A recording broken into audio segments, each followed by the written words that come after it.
how can we make certain that we are instilling self-confidence and self-worth into our children? So how are we actually making sure that they believe in themselves and that they're confident? I think it's a repetitive thing. You have to constantly say that, because if they have a lack of self-confidence, they don't get it the first time. They don't get it the first 10 times. You have to, it's a lifestyle. You have to continue on until they grow up into adults themselves. And my kids are 30 years old, and I'm still saying things they're probably like, Mom. But, it's a lifestyle, and you have to continue to do it.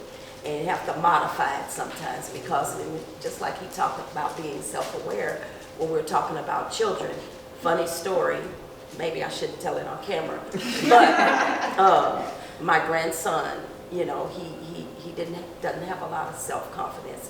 So from a little boy, we would, continue to affirm him and things like that, and say, Isaiah, don't say that. This is what it is. And just recently, and that's from a little bitty boy, he's 11 years old now, and he said this kid called him fat. And he said he usually wouldn't say anything. And he finally turned around to the kid and he said, well, you know what, I am fat.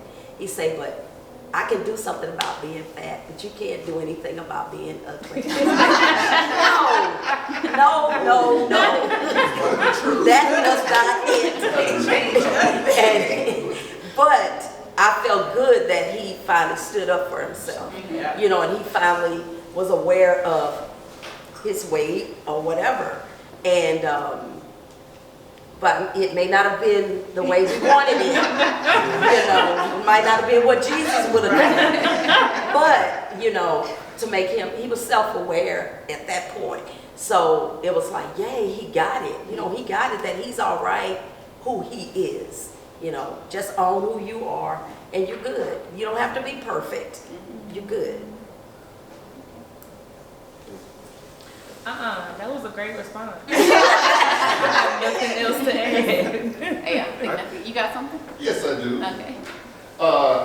Along with the affirmations, I think you have to walk the walk as well as talk the talk.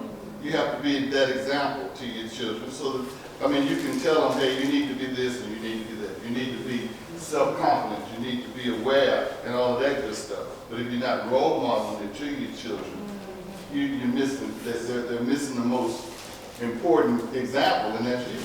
So if you're showing that self-confidence and that self-awareness, then they see it in you, and then they can role play. Just to add on to what he said, not only do you have to build a good foundation of such, but you have to be the foundation of such. So always remain in positive, negative situations. Like she's 5, so a lot of stuff goes over her head. But a lot of quotes that remain in my mind is like the sun shines after every storm. Certain things like that. Like never letting your kids see you act the way you wouldn't want them to act. So just be the foundation and build the foundation. So I guess the main thing is kind of like modeling what you expect for them to be. Okay. I like it. I love it.